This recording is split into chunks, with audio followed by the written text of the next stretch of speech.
জানি দেখা হবে।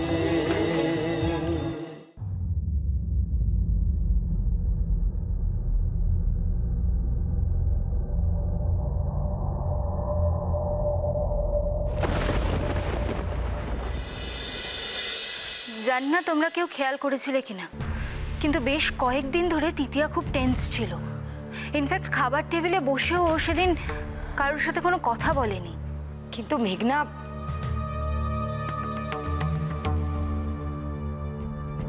তাই বলে ও এরকম একটা কাণ্ড করবে আমরা কেউ ভেবেছিলাম? কিসের দুঃখ ছিল ওর? নাকি কারোর ওপর অভিমানে? জানি না মামিমা, তবে এটুকু জানি যে ও মণিমাকে খুব ভয় করে চলতো, আর তাই জন্যই হয়তো। দিদিভাই তো ওকে কিচ্ছু বলেনি, এমনকি বকাবকিও করেনি? নাকি অন্য কোনো প্রসঙ্গ? আচ্ছা মেঘনা, তোমার মনে আছে ওই তৃতীয়ার জন্মদিনে যে ছেলেটি এসেছিল, কি যেন নাম? পৃথ্বীশ। হ্যাঁ হ্যাঁ, পৃথ্বীশ। ওকে কিছু বলবে বলে কি তৃতীয়া এরকম কাণ্ড? যতক্ষণ না তৃতীয়া সুস্থ হচ্ছে ততক্ষণ কিছু বলা যাচ্ছে না মামিমা, যে ও কেন এই ছেলে মানুষটা করলো। তবে সেদিন ডাইনিংয়ে মামাবাবু মণিমাকে পৃথ্বীশের কথাটা না বললেই পারতো। সেই কারণেই কি তৃতীয়া? থাক না মামিমা, এখন থাক এসব কথা।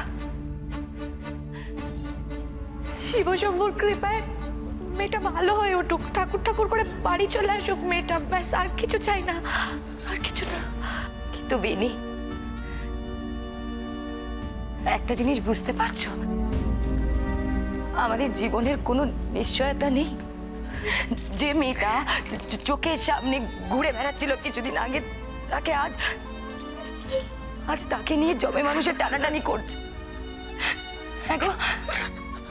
এই যদি জীবন হয়, তাহলে এই দামি শাড়ি, এই গয়না, এসবের কোনো দাম নেই। কোনো দাম নেই বিনি, কোনো দাম নেই। কিচ্ছু চাই না আমার, কিচ্ছু চাই না।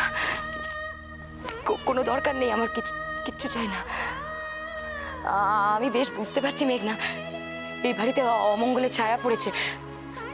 একই ভুতুরে বাড়ি, তার উপর না, তোমাদের মামাবাবু ফিরুক, আমি ঠিক করে ফেলেছি। আমি ওকে নিয়ে অনেক দূরে চলে যাব, অনেক দূরে। চলে গেলেই কি সব প্রবলেম সলভ হয়ে যাবে মামিমা?